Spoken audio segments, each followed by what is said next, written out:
बिस्मिल्लाहिर्रहमानिर्रहीम। अस्सलाम वालेकुम। आज की इस वीडियो में मैं डिस्कस करूंगा कि किस तरह से मैंने लेक्चर मैथमेटिक्स के 4 एग्ज़ाम्स क्लियर किए। क्या मोटिवेशन थी इसके बिहाइंड, क्या चीज़ें थी जो मुझे फेस करना पड़ी। अक्सर लोग मैसेज करते हैं कि आप अपनी सक्सेस स्टोरी शेयर करें, बट सक्सेस स्टोरी से ज़्यादा मैं ये कहना चाहूँगा कि ये बेसिकली इंसान की स्ट्रगल स्टोरी होती है।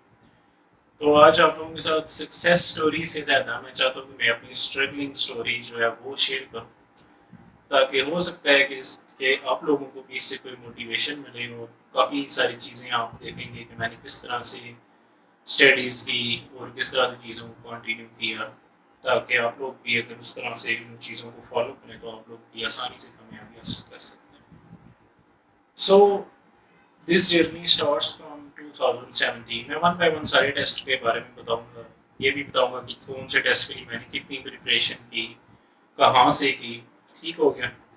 तो 2017 में जब मैंने एमएससी कंप्लीट की तो उस वक्त मेरा कोई पर्सपेक्टिव नहीं था जॉब करने का। मैंने नहीं सोचा था कि मैं जो है अभी जाकर जॉब शुरू करूँ। यही था कि मैं इंशाल्लाह पीएचडी कंप्लीट करूँ, उसके बाद मैं जॉब करूँ। एमएससी कंप्लीट करने के बाद मैंने एमएस के लिए अप्लाई किया कॉमसेट्स यूनिवर्सिटी इस्लामाबाद, और उस दौरान ही 2017 में पंजाब पब्लिक सर्विस कमीशन में जॉब्स आई। तो काफ़ी सारे फ्रेंड्स ने अप्लाई किया तो उन्होंने मुझे भी बोला कि आप ये अप्लाई करें। मैंने कहा चले ठीक है, कर देते हैं। तो जो 2017 का टेस्ट था उसके लिए मैंने कोई भी प्रिपरेशन नहीं की। अब वो क्लियर क्यों हो गया, उसके पीछे एक तो अल्लाह ताला की मदद थी, और दूसरी चीज़ ये थी, टेक्निकली देखा जाए तो जो 2017 का पीपीएससी का मैथमेटिक्स का टेस्ट था वो जस्ट इंटर का टेस्ट था। आपको इजीली जो है वो ऑनलाइन ये सारे 2017, 11 और 15 के टेस्ट मिल जाएंगे, आप उनको रिव्यू कीजिएगा। तो जो 2017 का टेस्ट था वो इंटर लेवल का टेस्ट था। दैट्स वाई इतना तो मेरे हाथ से एक इंसान के माइंड में होता ही है। तो वो अल्हम्दुलिल्लाह उस वजह से क्लियर हो गया। तो जैसा कि मैंने आपको बताया कि उस वक्त मेरा माइंड नहीं था जॉब करने का, और माइंड से ज़्यादा मैं कहूँ कि हालात भी नहीं थे। हालात इन सेंस के फेवरेबल सा सब कुछ था कि मैं जो है स्टडी आगे कंटिन्यू कर सकता था। तो नेक्स्ट मैंने अपना एमएस शुरू कर दिया। अब चीज़ें जिस तरह बदलती हैं इंसान उसी तरह से रिएक्ट करता है, और उसी तरह से अपनी हमें स्ट्रेटजीज और अपने प्लान्स भी बदलने पड़ते हैं। कुछ हमने सोचा होता है, कुछ अल्लाह ताला ने सोचा हुआ होता है। तो एट द एंड हम होना वही होता है जो अल्लाह ताला ने प्लान किया है। तो ऐसी क्या चेंजिंग आई कि उसके बाद जो है मुझे लेक्चर मैथमेटिक्स के टेस्ट कंसेक्टिवली मैंने दिए और अल्हम्दुलिल्लाह क्लियर भी किए। दो एमएस के दौरान ही जब मैं सेकंड सेमेस्टर में था तो पहले मेरी वालदा की डेथ हो गई, और जिसकी वजह से मैं काफ़ी कंसंट्रेशन भी लूज कर गया और डिसहार्ट भी हो गया एक तरह से। सून आफ्टर दैट 3 मंथ बाद मेरे वालिद साहब की डेथ होगी, तो मैंने अपने एमएस के कोर्स वर्क के दौरान ही अपने पेरेंट्स को जो है वो खो दिया। तो उसके बाद हालात ऑब्वियसली बदल गए। अब मुझे जॉब की भी ज़रूरत थी और मेरा एमएस भी चल रहा था। तो अब जब इंसान प्रेशराइज होता है तो उसे कोई चीज़ समझ नहीं आ रही होती। तो जिस तरह बहुत सारे लोग करते हैं, मैंने भी वही चीज़ की कि जो जाओ भाई उसमें अप्लाई करते चले गए, चाहे किसी भी डिपार्टमेंट में। फिर मैंने सोचा कि नहीं, इस तरह से नहीं, मुझे जॉब करनी है तो अपनी फील्ड के अंदर ही करनी है। तो लिहाजा मैंने जो सर्च आउट किया, पीपीएससी को 3 साल बाद जो है वैकेंसी अनाउंस करता था, एफपीएससी को देखा, एफपीएससी में कौन सी जॉब्स हैं। एक तो मुझे लेक्चरर मैथमेटिक्स की जॉब्स वहाँ पर अपनी फील्ड से रेलिवेंट नजर आई, और सेकेंडली एसएसटी की जॉब्स आती हैं एफपीएससी में, वो भी 17 स्केल की होती हैं, बट द पॉइंट इज उनके लिए बीएड भी कंपलसरी है। तो उस दौरान फिर मैंने अपना एमएस कंप्लीट किया और साथ साथ बीएड भी करना शुरू कर दिया। बट उसमें ये था कि बीएड मैंने शुरू तो किया था, बट आप उस जॉब में अप्लाई तभी कर सकते हैं जब आपका बीएड कंप्लीट हुआ हो, ये एफपीएससी के रूल्स। तो अब यानी कि आपको समझ आ गया होगा कि पहले 2017 में मेरा टेस्ट क्लियर था, मैं इंटरव्यू देने नहीं गया था क्योंकि मैं इतना फोकस्ड और इतना क्लियर था कि भाई अभी मैंने जो है वो पढ़ना है, जॉब नहीं करनी। बट हालात चेंज होते हुए वक्त नहीं लगता, अल्लाह ताला की इसमें भी कोई बेहतरी होगी। सो आफ्टर दैट 1 अगस्त 2019 को एफपीएससी में लेक्चर मैथमेटिक्स की पोस्ट अनाउंस हुई। टोटल नंबर ऑफ पोस्ट 66 थी, जिसमें मैथमेटिक्स की पोस्ट थी 10 और ये टेम्परेरी थी, परमानेंट नहीं थी।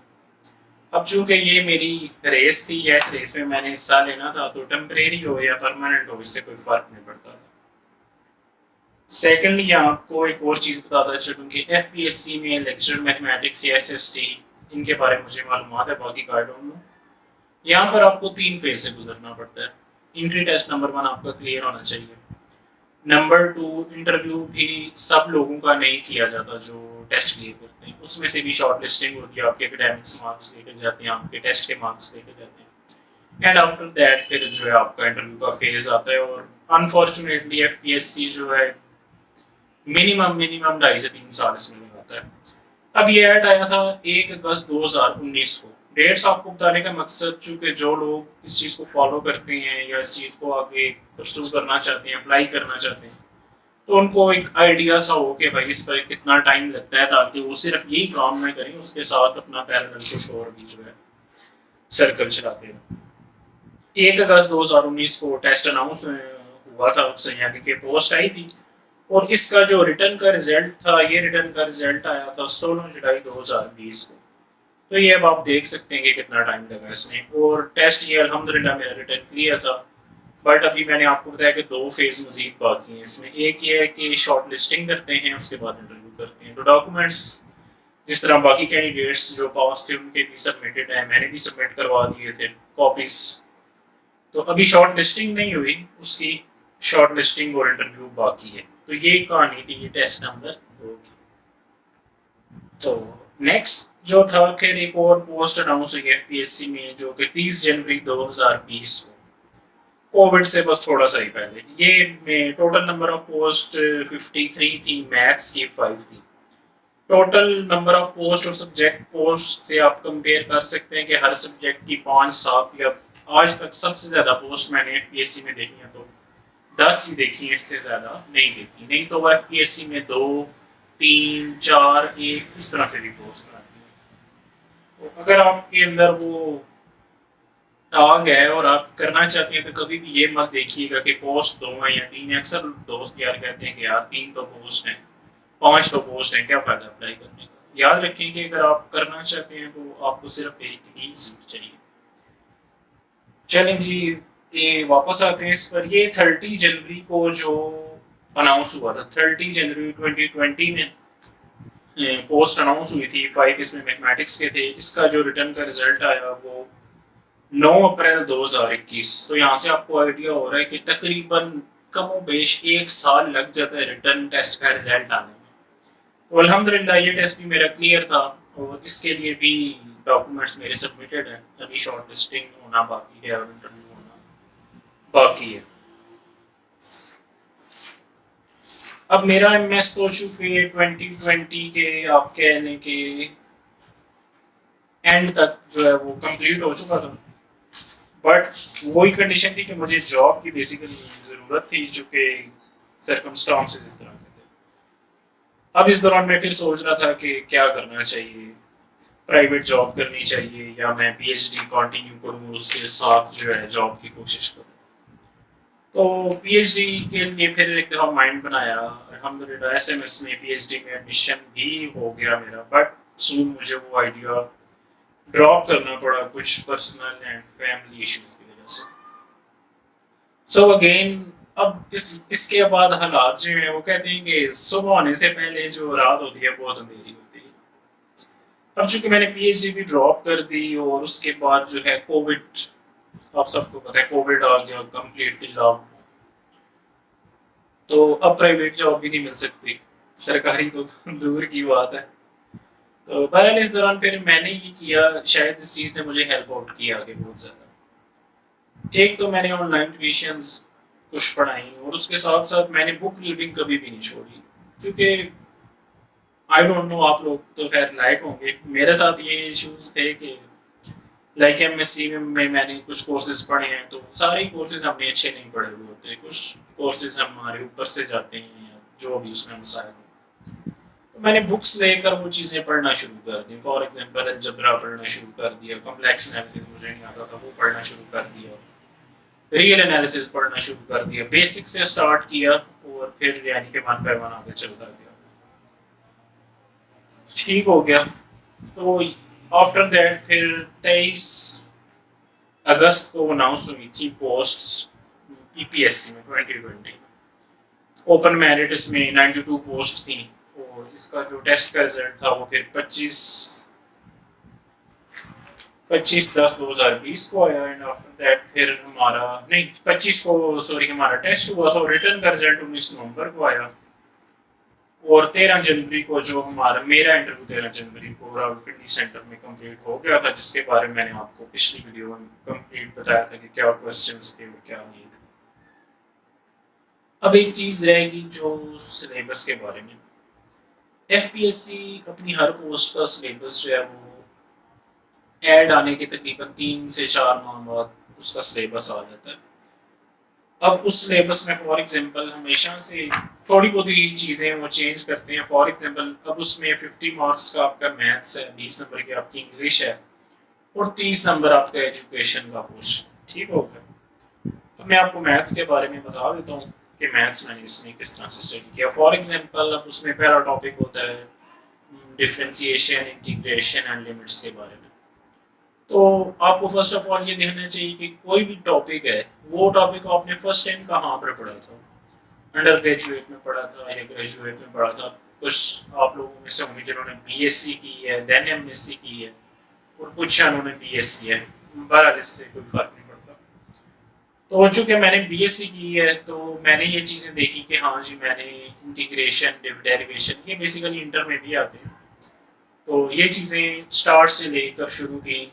फिर बीएससी के जो मेरे पास बुक्स थी मैथमेटिकल मेथड एंड कैलकुलस, वहाँ से उनकी प्रैक्टिस की। अब ऑब्वियसली ये चीज़ें आपके मास्टर लेवल पर भी होती हैं। रियल एनालिसिस के कोर्स में आप जो है कि थ्योरेटिकल इन चीज़ों को देखते हैं, इंटीग्रेशन को देखते हैं, लिमिट्स को देखते हैं, ठीक है, इनसे रिलेटेड थ्योरम्स वगैरह पढ़ते हैं। तो ये अप्रोच थी। अब next for example different spaces के बारे में, मैट्रिक स्पेस है, वेक्टर स्पेस है, ठीक है, तो इन चीज़ों के बारे में अब अगेन मेरी वही स्ट्रेटजी थी। चूँकि बीएससी की बुक्स में बहुत सारी चीज़ें जो है वो मौजूद है और बीएससी की बुक से मैंने जितना आज तक सीखा है और अभी तक मैं जब भी उस बुक को दोबारा से पढ़ता हूँ तो मुझे कुछ ना कुछ उसमें नया सीखने को मिलता है।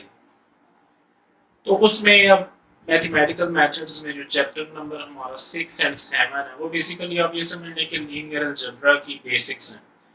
चैप्टर नंबर 6 में हम वेक्टर स्पेसेस को डिस्कस करते हैं, चैप्टर नंबर 7 में इनर प्रोडक्ट स्पेसेस को पढ़ते हैं। बताएं अब ये आपको थोड़ा सा पर्सपेक्टिव बन रहा होगा कि हमने चीज़ें स्टार्ट किस तरह से करनी है, क्योंकि अक्सर लोग ज़्यादातर मुझसे ये पूछते हैं कि हम तैयारी करना चाहते हैं, शुरू कौन से करें। तो कोई भी टॉपिक आप पढ़ रहे हैं तो आप उसको शुरू से स्टार्ट करें, देखें कि वो चीज़ आपने अपने कोर्स में फर्स्ट टाइम कहाँ पर पढ़ी। अब लास्ट एक और डिस्कस कर लेते हैं। फॉर एग्जांपल अब कॉम्प्लेक्स एनालिसिस है। अगेन कॉम्प्लेक्स एनालिसिस जो है वो हम बीएससी में उसका एक चैप्टर पढ़ते हैं। तो फर्स्ट ऑफ ऑल मैंने वो चैप्टर किया, फिर उसके बाद एमएससी में हमने कॉम्प्लेक्स एनालिसिस जो कंपल्सरी कोर्स है तो हर किसी ने पढ़ा हुआ ही होता है, तो वहाँ से भी चीज़ें देखी। उसके बाद अगर बात की जाए इंग्लिश के पोर्शन की, 20 नंबर का एफपीएससी में इंग्लिश का पोर्शन होता है। इसमें आपके पास वोकैबुलरी, सेंटेंस स्ट्रक्चरिंग और इस तरह की चीज़ें होती हैं। तो इनको आप इसके लिए कोई भी अच्छी सी ग्रामर वगैरह पढ़ लें और ऑनलाइन बहुत सारे टेस्ट प्रैक्टिस हमें मिल जाते हैं, उसकी प्रैक्टिस आप कर सकते हैं। नेक्स्ट 30 नंबर का एजुकेशन का पोर्शन है। जिन लोगों ने आप में से बीएड किया हुआ है वो वहाँ से उन बुक्स को देख सकते हैं या फिर ऑनलाइन भी इसके रिगार्डिंग कोई मटेरियल जो है वो सर्च आउट करके पढ़ सकते हैं। अब जहाँ तक बात है पीपीएससी की, तो पीपीएससी एज सच अपना कोई कोर्स जो है वो डिस्क्राइब नहीं करता। ठीक है, अब समझें कि आपने सब कुछ ही पढ़ना है, जो कुछ आपको आता है या जो कुछ आपको नहीं आता है। Main courses like complex analysis है, ग्रुप्स है, रिंग्स है, मॉड्यूल थ्योरी है, लीनियर अलजेब्रा है और उसके अलावा फंक्शनल एनालिसिस है। ठीक है, इन चीज़ों को आप खुद भी देख सकते हैं। जब आप पेपर देखेंगे 2017 को, तो मैं कहता हूँ कि मत देखिएगा, क्योंकि उसे देखकर आप बहुत ईजी ले जाएंगे चीज़ों को। इवन कि जब मैंने खुद 2020 के लिए प्रिपरेशन की थी तो 3 साल पहले दिया था 17 का पेपर, तो मैंने खुद भी उस चीज़ को देखा। तो अगर 17 के पेपर के बाद जब मैंने 11 और 15 का देखा तो फिर मुझे बहुत अच्छे से आइडिया हुआ कि मैं किस लेवल पर खड़ा हूँ और मुझे कितनी तैयारी करनी है। तो ठीक है, आप लोग वो पेपर्स देखेंगे और आपको उस चीज़ का आइडिया हो जाएगा। तो चलिए इस वीडियो को आज यहीं तक रखते हैं। यही मैंने आपके साथ डिस्कस करना था कि मेरे 4 टेस्ट किस तरह से क्लियर हुए, क्या मोटिवेशंस रहे मेरे लिए और क्या सर्कमस्टांसेस रहे, क्या मुश्किल रहे। आप लोग भी अपना गोल सेट करें, आप सोचें कि आपने क्या करना है, डबल माइंडेड मत रहें। ठीक है, एक चीज़ को सेलेक्ट करें और फिर उस पर मेहनत करें। अल्लाह ताला किसी की भी मेहनत ज़ाया नहीं करता। ठीक है, वो सबको उनकी मेहनत के मुताबिक नवाजते हैं, बल्कि उससे बढ़कर ही नवाजते हैं। तो आप लोग भी अपनी मेहनत जारी रखें। अल्लाह ताला आपका मुनासिब